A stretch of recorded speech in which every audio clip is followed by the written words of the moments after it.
Hello, I am an old fart, and I have a guilty pleasure. I like knives. I'm not an expert or an official representative of anything or anyone in any way. I just like knives. Today, as we take a tour through my collection of small folding pocket knives, we're going to look at this unit. This is a Neutron 2 by Three Rivers Manufacturing, generally called TRM. So this is a TRM Neutron 2. Now, I've already shown in an earlier video the TRM Atom in my collection, and I mentioned that it might be just about the perfect everyday carry knife, except maybe it could just be a little smaller. Well, that's the Neutron. It is essentially the same design as the Atom and just a little smaller. Now, getting one of these things is a bit of a challenge. They sell as quickly as they can make them, so they're not sort of in stock anywhere. So what you have to do is watch for announcements that they're going to be making another few hundred available. There's a Facebook group where you can do that, or Instagram, and you have to be ready and act quickly. Sign in advance and all those usual things. They typically sell out in about 3 minutes. Got this one that way, so it's certainly possible. There's also a healthy used market. You can find them for sale on their Facebook group, and they usually show up on eBay and Blade forums shortly after their drops because some people seem to buy them only to resell them. So they're a little harder to get than your mass market knives, but I'll be arguing in a moment that it's worth it. So formal description then. So this is the TRM Neutron 2. There was a Neutron 1. This is a minor feature upgrade from the one that came out sometime in the last year. TRM is Three Rivers Manufacturing, which is a town in Massachusetts where there are in fact 3 rivers. I actually looked it up because I was curious, so I don't know how to pronounce this first one. Quaboag River, Quaboag River, who knows? The Chicopee and the Ware River, and so where those join, you have the town of Three Rivers, and they are located there. So this particular knife, the Neutron, is part of a family of TRM knives. There's the Atom, which is larger, and the Nerd, which is smaller. And we'll actually pull those out and show them in a moment. Mechanism, it is a thumb stud opening knife, and it's a liner lock. There's the lock release mechanism. Nice and smooth, friction free, no gritty feeling, nice smooth operation. It is flickable. So that wasn't the best flick in the world. Do a better one. There we are. It is flickable, and it has a good secure lock even when it's opened slowly. I'll just do that. Open slowly. Nice secure lock. Now it is not drop shutty. I'll release the lock. Not dropping shut. I have to push it shut. It can be made drop shutty, of course. You just loosen the pivot screw. But what I've found is that if I loosen the pivot screw enough that it'll drop shut, then there is some side-to-side blade play. Right now there isn't any, but I don't get drop shut. Now, maybe there's a sweet spot where it's loose enough to drop shut and still has no blade play, but I didn't spend any time searching for that sweet spot. I'm quite happy with gentle pressure closing. I don't really like knives that fall closed on their own power. It scares me. So let's talk about the size. The most important measure, of course, which is becoming a standard for me, is that it is about 0.97 pocket calculators, just slightly smaller than a pocket calculator. Or a new measure that I thought might make more sense, because not everybody knows how big a pocket calculator is. So it's about exactly one of these. So maybe that's a more useful measure. Now, there are things we should certainly compare it to. We said that it's a smaller version of the Atom. So there's an Atom, and as you can see, it is slightly smaller than an Atom. And the other knife in that same family is the Nerd, and it is considerably larger than the Nerd, or rather, the Nerd is a very small knife. Comparing it to things you're probably more familiar with, it's a little bit smaller than a 940, your big knife, class folding knife, smaller than that. And kind of my standard comparator for a medium-sized or medium-small knife is the Benchmade Mini Griptilian. It's a little larger than that, so you get the sense. It's a the large end of the small knife. Weight, it's 70 or 71 grams, which is pretty typical for knives of this size. It's almost the same as the mini Griptilian. But I will say that it feels light because it's quite large for that weight, and because it's very thin. So you feel like you're holding a light knife. The blade, I should talk about it, is a really great blade. It's 3 inches exactly. Again, I know I make this comment all the time. I don't know what exactly 3 inches does if you're in one of those places that says over 3 inches is illegal or under 3 inches is legal. So what is exactly 3? Which side of that line is it on? I don't know. I wish that manufacturers would not do that. I mean, make the damn knife 2.9 inches or 3.1 so it's not sitting on that ambiguous line. So anyway, it's exactly 3 inches. The blade is CPM 20 CV steel, which is a premium steel. According to what I've read, it's basically the same steel as M390, just a different manufacturer. And I love M390, and I think I'm going to come to love the 20 CV. Excellent edge retention. Not easy to sharpen, but sharpens beautifully. One of the kind of signatures of the TRM knives is that the blades are very thin. So very thin and slicey blade. It's a full flat grind and just thin. Now, that makes it look a little delicate. You're not going to pry things open with this. You use it to pry apart blocks of concrete. That would be a different knife. But for everyday slicing, it's a beautiful slicey blade. There's a big choil on the blade, which is good. It's for sharpening. You've got lots of room to get to the live corner without encountering the thumb stud. The choil is big enough that you can choke up on the blade without worrying about cutting yourself. That's kind of nice. And also, interestingly, the choil acts as a safety when you start the closing operation. If you forget to move your hand out of the way, what encounters your hand is the choil, not the live blade surface. So it makes a nice closing safety as well. So I do like a big choil. Final thing, sharpness. This is really sharp out of the box. According to their write-ups on their website, TRM grinds their blades, then deburrs them, and then strops them before they ship them. So I can't verify that. If I look at the blade under magnification, I can see grinding marks on the bevel, but they're very fine. What I will say is that out of the box, it's really sharp. Easily cuts paper. It's almost, but not quite, mirror sharp out of the box. So really nice blade. Now the body is interesting on this knife. Internally, it's full titanium liners. I think you can just see them in there. So full-size titanium liners. And the scales are easily removable. I'm just going to close the blade here. So take these 2 screws out, and that scale lifts off. It's bored for complete clearance around the pivot screw. So just those 2 screws, that scale lifts off. Take these screws out and the clip, that scale lifts off. So it's really easy to change the scales.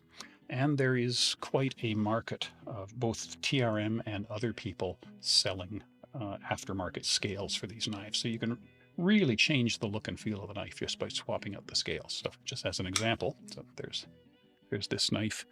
And where did I put it? Here's the same knife, TRM Neutron 2, in carbon fiber scale. You see what a difference in appearance and in feeling in your hand. So you have a lot of customization options. I just paused and mentioned briefly that somebody did this in the Facebook group, displayed a bunch of neutrons lined up with different scales, and some smartass in the group said, the whole point of swappable scales is you don't have to have a knife for each set of scales. Like, you can have one knife and change the scales. It kind of defeats the purpose if you're just going to duplicate knives. So yeah, that was good for a laugh, but it's just such a beautiful knife that I'm not having any trouble at all justifying having 2. Maybe I'll sell one of them eventually. So anyway, the swappable scales is kind of one of the trademark things about the TRM knives and is kind of fun. The clip. Clip is single position, so it's tip up, carry, right side clip. Now it could be a left side clip. I'll just point out, if I can get down in there so you can see there. You can see it on the liner in there. There are actually mounting holes on the other side of the liner. It's just that there aren't any mounting holes through the scales. But somebody could make scales that are drilled there for the clip mounting holes and allow you to move your clip to this side. I don't know whether anybody does do that, but it is certainly possible. There are no mounting holes, no option to put the clip on the other end to make it tip. What would that be? Tip down carry. But I think, left hand carry would be possible with a little bit of work, or if somebody makes appropriately swapped scales. There's no lanyard hole, and there doesn't seem to be any way to put one in. And finally, ambidextrous. I'd have to say no. Now, given that it's a two-sided stud, it's tempting to say that it should be at least partially ambidextrous. But honestly, I'd have to say no. I'm not left-handed, so I can't really test this. But see, there's this generous cutout here to get your thumb under the stud for right hand open. There isn't that cutout here, and I would have to think that's really going to be a challenge to open left-handed. And then, of course, liner lock is designed to be unlocked this way. Left-handed person is doing more of a pull operation. Not impossible, just harder. And the clip is right hand. So I would say no. This is not a practical left-handed knife. No reason why they couldn't make a left-handed version, of course, but as far as I know, they don't. Final thing to mention in the description is just this is US made. So TRM is both the designer and the manufacturer. They're actually a titanium milling company. And so this is a completely US made, in case that matters to you. Honestly, to me, I don't care. I've got some knives that were manufactured elsewhere that are beautifully made, and I'm quite all right with that. But if you care about US-made products, this is certainly one of those. So I'll just run over some of the things I like about this knife. I like it a lot. One of the things I like, and this is a little bit weird or shallow or something, but I like the fact that it's hard to get. It's not so hard to get that it's demoralizing, but there's enough work in getting one that you feel like you've accomplished something. It's just a completely different feeling from a knife that you can walk down to the corner and buy at Walmart. So I like that mystique of being a slightly hard to get but not unattainable knife. Like the blade a lot. I like thin blades, slicey, cutty blades. And I like the blade shape. I think the curve of the knife is neat. Both the back and the bottom of the body and the curve, and then into the blade, all define a smoothly flowing curve. It's like an arc of the whole knife. And I like that. I think it's an elegant looking blade shape. And it feels good in the hand. Great steel, comes sharp, sharpens well. The other thing I like about this is that it's not tackily decorated. On this side, you can see the TRM logo, which has no letters in it. It's just an abstract logo of 3 rivers joining. I've gone to Google Maps, and that is more or less how the 3 rivers join in the city. So that's kind of neat. That's their logo. And on the other side, there's just steel, USA, and the letters TRM. So nice, subtle, understated blade decorations, and I like that. The mechanism is very smooth and pleasant feeling. I tend to open it slowly. It does flick open nicely, and that can be satisfying. And it's a comfortable knife to hold. The curve fits the hand well. It's light. Recess for the finger feels good. Thumb on the back feels good. There's no jimping there, but it's fairly secure feeling just because there's quite a large flat area. So it's a comfortable knife to hold and work with. And of course, the swappable scales are cool. These scales that I have, well, that's the Atom. There's the Neutron. I always like carbon fiber. I think carbon fiber looks classy and it's very light. I don't love this carbon fiber. We're going to come back to that. And I was actually surprised to discover that I like the micarta. I got some micarta inlays in another knife, and that's when I discovered I kind of like micarta. It reminds me of, it's comfortable and casual. It reminds me of like stonewash jeans, right? It comes out of the box looking like it's been around, sort of used and weathered and comfortable, and it stains. With time, it picks up a unique pattern unique to you. You know, it reflects what you've done with it and how dirty your hands were the last time you picked it up and so on. No, micarta is not suit pants or tuxedo elegant, but the carbon fiber is. But it is sort of like blue jeans or casual day perfect. I think it's great for that. In fact, speaking of blue jeans, I would love it if Three Rivers would do a micarta set of scales that are dyed indigo, so that they look like denim, and as they weathered, they would look like weathered denim. Kind of surprised that they don't have that option, actually, considering all the colors and materials that they do have. I'd really like that. Final thing I'll mention, and it's not really about the knife, but they have an online user group. It's in Facebook, which is a great group. It's where a lot of announcements are made about inventory drops and so on. So you need to be keeping your eye on that if you want to be on top of sales. There's also a lot of used market trade there. It's actually where I got the Neutron. One of the fellows in the user group sold it to me. The people tend to sell things back into the community at sort of the price they paid for them, plus or minus a small amount.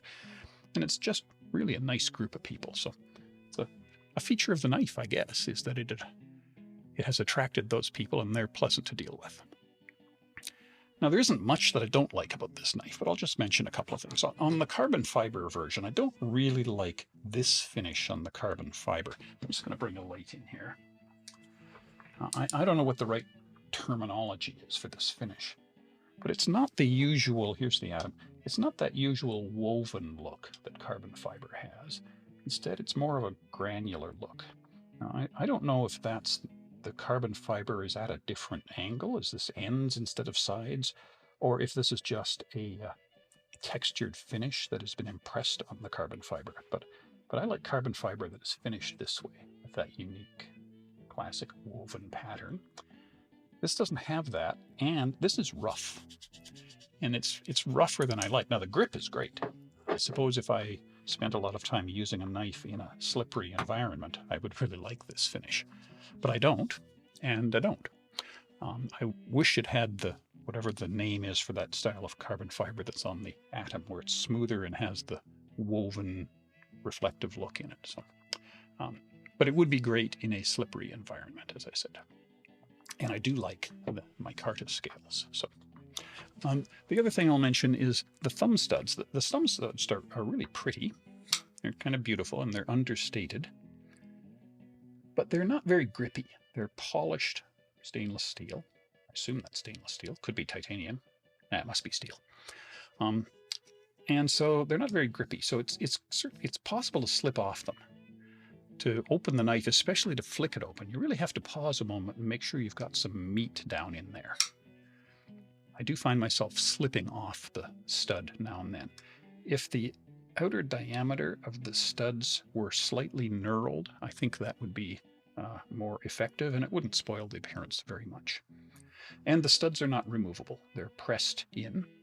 And on knives where I have removable studs, I do tend to remove them when I'm doing blade maintenance, like sharpening, just to avoid even any possibility that I scrape the stud with the sharpening stone on the way by. So I would like it if the studs were removable. Those are not big complaints. This is a beautiful knife that I like a lot. So let's look at my internationally unknown knife rating scoring systems. First, the NTGK rating, which is for non-threatening gentleman's knife. We'll do NT, non-threatening, and we'll do GK. So for NT, non-threatening, I'm going to give this an A+. What I measure for being non-threatening? Well, size. It's a good size. It's not a huge weapony looking size. It's not overtly pointy, so the blade is not especially scary looking. And it's elegant and unadorned. It doesn't have pictures of zombies or bodies or ninjas on it. More important for being non-threatening is the opening mechanism. You can open this knife slowly. And if you're in a group with really nervous people or people you really aren't sure about, you can even open it two-handed. There are knives where you can't. I think being able to open a knife slowly is important for non-threatening. If you flick a knife open, somebody who doesn't know knives goes, "Ah, switchblade," and gets scared. So I think for a non-threatening, I'm going to give it an A+. For GK, gentleman's knife, I'm going to give it an A. It's really good. It's deep carry, which I like, so it sits deep in the pocket. The carbon fiber is elegant, the micarta not so much so. It has the mystique of being hard to get, so that I think adds to the gentleman quality to it. The only reason I'm saying A and not A plus is it's a little thick this way. Could be a little slimmer to be an A plus gentleman's knife, but an easy A. So A plus, or A for gentleman, A plus for non-threatening. I'm going to give it an A plus as a non-threatening gentleman's knife. Now, KN rating. KN is what will my knife nerd colleagues think? And I'm going to say it's an easy A plus there. It's got a nice action, flickable or slow, good lock, no blade wobble. Has the mystique of being hard to get. Oh, you've got one of those. I've always wanted to see one of those. Premium steel, swappable scales, just really cool. Knife nerds will love this thing, so I'm going to give it an A plus. And finally, the CMR, cut myself rating. Well, on my scale, this gets an A because I have never cut myself on it. It has never surprised me or been awkward in a way that has caused me to nick myself, which is rare, so it's going to get an A. So NTGK, A plus. KN, A plus. CMR, A. I don't have an A plus in the CMR rating. What would that even mean? Like, not only have I not cut myself, but it's caused wounds to heal. So, in summary, this is a fantastic, I'm going to switch back to the micarta. This is a fantastic everyday carry knife. I think it's, assuming you're in a place that the 3-inch blade is not a problem. It's compact, it's very lightweight, customizable with the swappable scales, so you can make it your own in some interesting and unique ways. And it's optimized for light slicing, not for jungle survival, and it's not a pry tool. So for a everyday carry knife for light cutting chores, it is a beautiful knife. I really like it. I think you would too. Thanks for watching. See you again next time. Bye-bye.